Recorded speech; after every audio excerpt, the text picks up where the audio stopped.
And we back. About to get into this video about Jamari. You know what I'm saying? Y'all already know Adam 22 had came out and said he going broke, man. So we finna watch this video and see what's going on. But before we do that, make sure you hit that like button. Make sure you hit that subscribe button. Make sure you keep your bell checked so you won't miss a video when I drop all this hot content. You know what I'm saying? Now let's get into this video.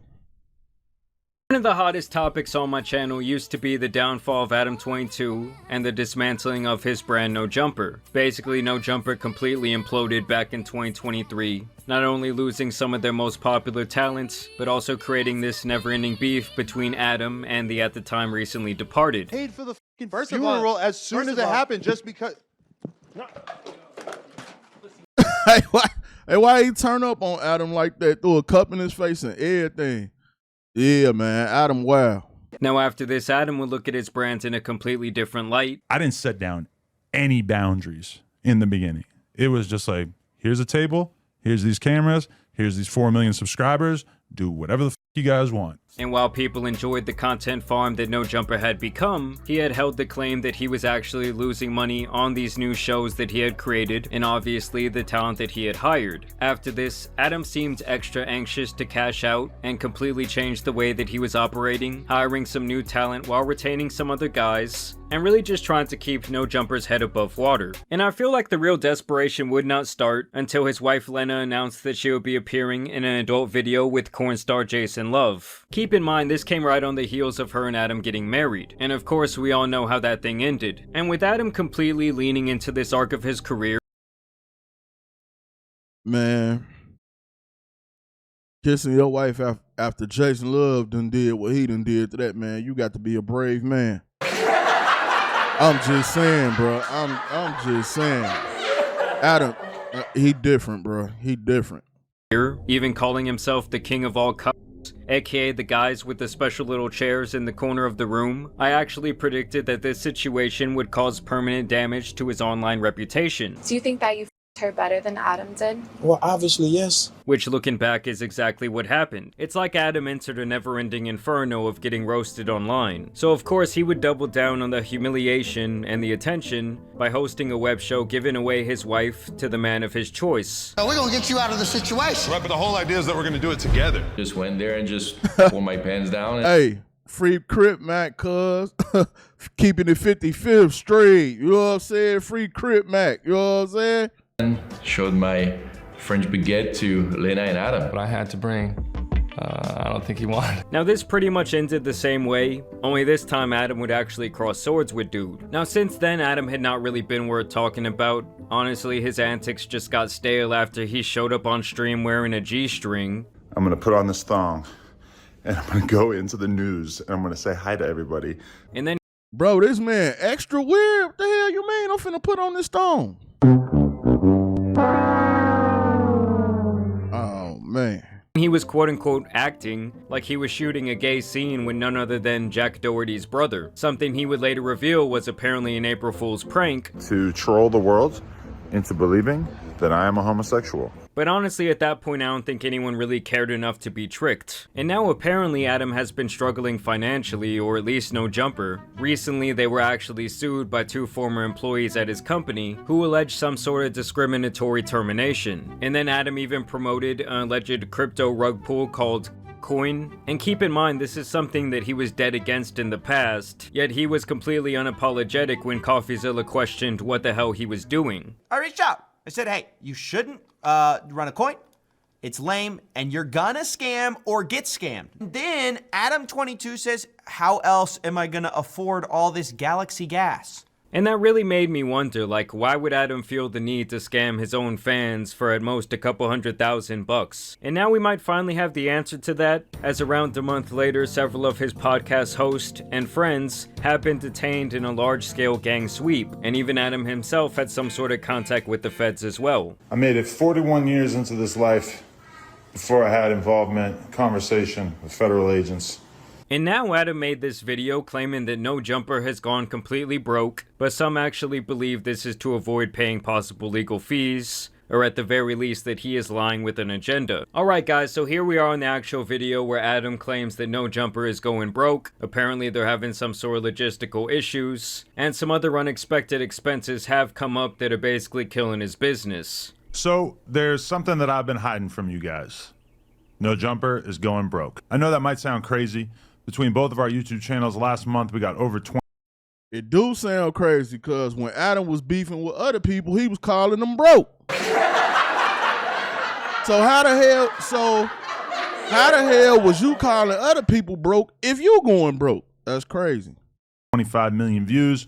We're doing well on Facebook and Snapchat. We employ quite a few of the hottest content creators on the West Coast, and we pump out an insane amount of content on a weekly basis. Yeah, 25 million views is really nothing to scoff at, especially when most of them are like really long form views. I mean, I gotta estimate that off AdSense alone, they're clearing at least 6 figures, but you guys have to remember that NoJumper has like a massive operation. I think they had purchased like a $5 million building back in 2022 or 2023. And at the time, I had praised them for doing this. I always think it's cool when people can make like a media conglomerate like that. I thought he was going to be like his own little version of Barstool, but I think Adam witnessed firsthand how quickly you can just start burning through money simply because you own this insane building. And when you're just doing a podcast, like, do you really need all of that? Like, I get that it looks cool. I get that you want it to be like maybe the next Barstool, but that business model, especially in this economy, is just really rough. How could we be going broke?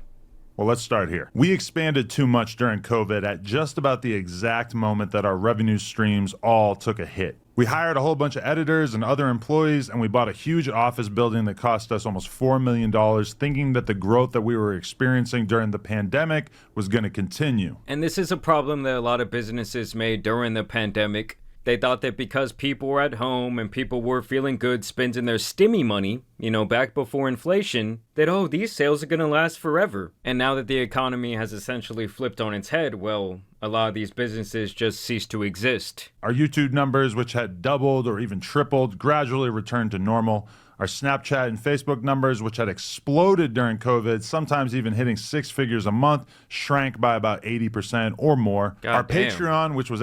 Yeah, I mean, at that time, I was getting contacted by a couple of reps from Snapchat that wanted to take what I was doing on YouTube and basically make a series, you know, for the Snapchat stories or whatever. And they were telling me, like, oh, we can offer you double your YouTube revenue. Apparently, the numbers were insane. Almost like when Twitter first announced their Twitter Blue program, they were paying out a lot of money, but over time, the model was just not sustainable once you keep letting more and more people in. Absolutely killing it for a year or two when we were doing uncensored, aka nude interviews with up-and-coming superstars like Kazumi and Sky Bree. Fell off quite a bit with the launch of Plug Talk and a decreased interest in seeing us interview stars. I mean, let's be honest for a second, guys. No one is watching corn so that they can know about the girl's personality. No one's saying, oh, I wonder where she wants to get taken for a date. I wonder how she got into this industry. Was there trauma involved? Of course. And the other thing to me is there really that many people out there that want to see Adam getting busy on camera? Like, I get that his girl is like the focal point of the corn business that they do. But at some point, aren't these people going to be like, yo, we're sick of Adam. We don't want to see him on that orange couch no more. As a matter of fact, if you've ever paid for one of his films,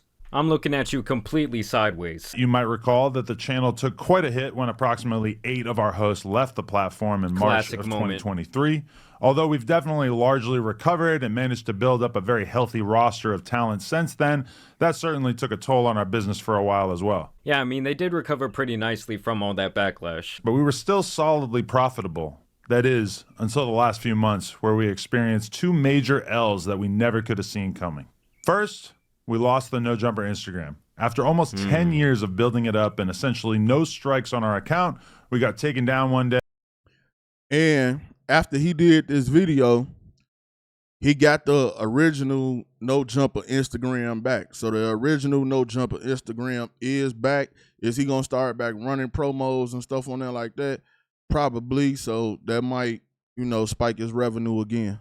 day, and we still have absolutely no idea why. We were bringing in a very solid amount of cash monthly that was keeping us afloat via selling sponsored posts on the account. You know, I do always wonder if those type of Instagram promotions actually lead to real growth for an artist. I honestly feel like you'd be better off trying to do something a little bit unique and trying to get your music trending that way through some sort of like sick little reel, sick little short video. In addition to that, we have been hit with a bullshit lawsuit from a former employee. Now, essentially everything in this lawsuit is completely fictional, and every lawyer that I've spoken to about it has described this as basically an extortion attempt, but it still cost us a ton of money already, and it's expected to cost us many hundreds of thousands of dollars to see this through to completion. God damn. I mean, yeah, I've heard that those legal fees will drain you quick. I mean, I would think if they're spending hundreds of thousands of dollars on this, it must be somewhat serious. And yeah, this is apparently the court case right here. And so yeah, apparently this Riley Garcia and this Yuri guy, who I think I remember, are suing NoJumper, Adam, somebody named Josh, and somebody named Nicholas. So yeah, they're basically saying that NoJumper and Adam right here are responsible for some sort of acts of discrimination, harassment, and retaliation. I mean, honestly, for all the shoddy things that were going on in NoJumper, like even before all these individuals were employed, I feel like this shit could turn to a damn class action lawsuit. Like on some surviving NoJumper shit, allegedly. Either way, I think this is the guy Yuri. They probably don't want to show his face for legal reasons, but it's insane to me that a person that we did so much for can just invent some grievances out of thin air and cost us this much money as a result. But somehow, that's our reality, and we have to fight this rather than just give in to this piece of shit. Now look, low key, it should just be an open and shut case. Because dude, like, left on his own, it ain't like Adam ever fired him or kicked him out, and then his girl was still working for Adam. And then when Adam was downsizing, he got rid of his girl, but he never fired him. But dude wanted to leave NoJumper to go do his own thing. So how the hell you suing your former employee for discrimination and all this other stuff when you left on your own? Goddamn, that shouldn't cost hundreds or some $1,000s. Now, as far as his girl go, I can't say what happened with her there, but I know Adam did fire her. But it was way after dude had left. But dude decided to leave on his own and start his own thing. So I don't even understand why he's suing. That's crazy. Shit. I mean, yeah, because if you give in to one person, it kind of sets the precedent like, oh, everyone come sue me now. I'm just going to be handing out settlements. So as a result of all these circumstances, we are making some changes. Over the last few months, we laid off multiple employees in an attempt to reduce our expenses as much as possible.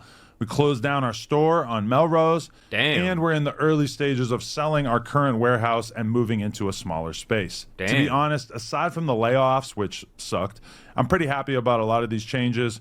I've realized that I should have paid more attention to DJ Vlad and kept my overhead as low as possible, particularly in terms of staff and location. Well, yeah, I'm sure that massive building that I guess he bought turned into an insane fucking headache.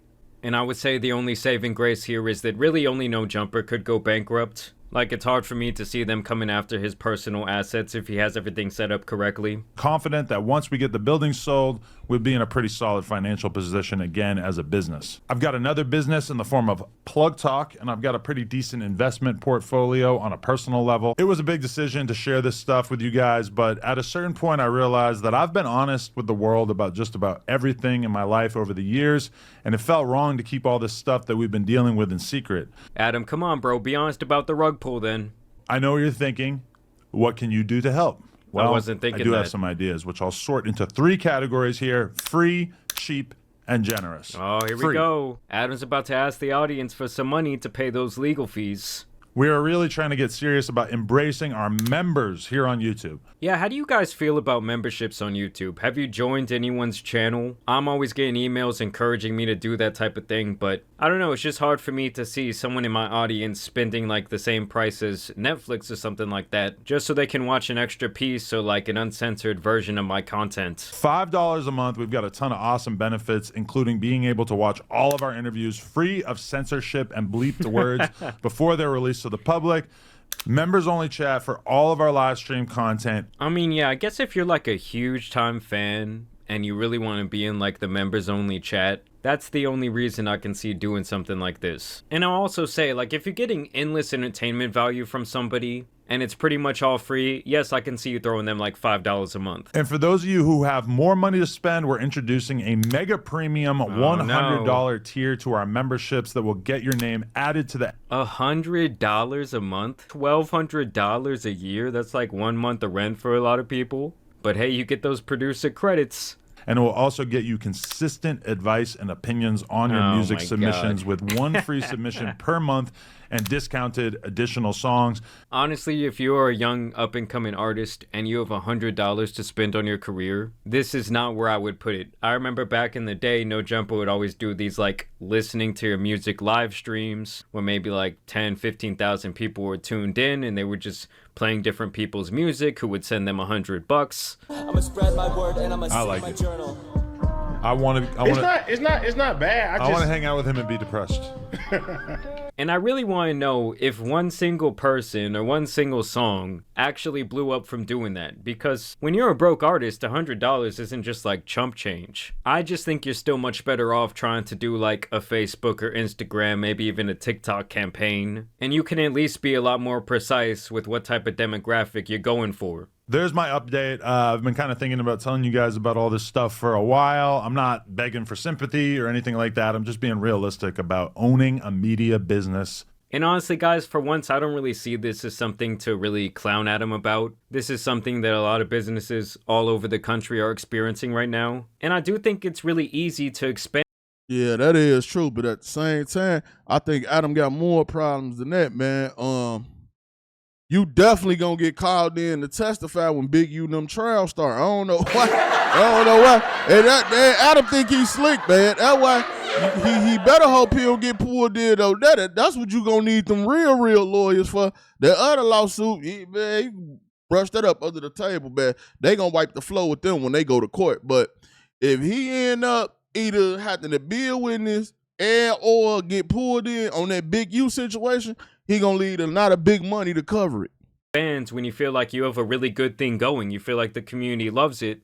Like there was this barbecue trailer nearby and they were like a hit classic in South Austin. They go and try and move into a huge brick and mortar and it just completely fucks everything up. The service was bad, they were always running out of food, stealing tips from the wait staff. It just ended up being this huge shit show. And within like 4 months, this previously really popular food trailer that was making a ton of money went completely bankrupt. Even back a couple of years ago, I thought about making like essentially a smaller version of what his office was, where people could come in if they want and rent the space out and do podcasts, but I thought mainly I would use the space as an office. But then as I started renting out spaces and talking to the people that, you know, own these type of media places, I realized that it was essentially a money pit. Like I remember I paid like $400 to shoot at this place for 2 hours, a podcast with my buddy Danny. And I remember in the main office, this guy had a little TV that had his like whole booking schedule up. And that shit was free as a fucking bird. No one was booking that spot and it was actually pretty nice. And yeah, I just think in this type of economy, it's really hard to run this type of business model. Honestly, it's been a really long time since I've watched any NoJumper content. But hey, someone's still watching, apparently 25 million views a month. So I think that they're gonna be all right. Y'all let me know down below if you think this is really... Yeah, so like I said, I think Adam will be cool, but yeah, man, when you get to dealing with them courts and lawyers and all that stuff, that's gonna run up a bag. He got the Instagram page back, so they probably finna start running up the numbers back on that. And yeah, I think he gonna be straight, man, unless he end up having anything to do with that Big U case, but you never know, man. But y'all get down in the comment section, man, and let me know what y'all think. It's your boy Buddha. I'm out.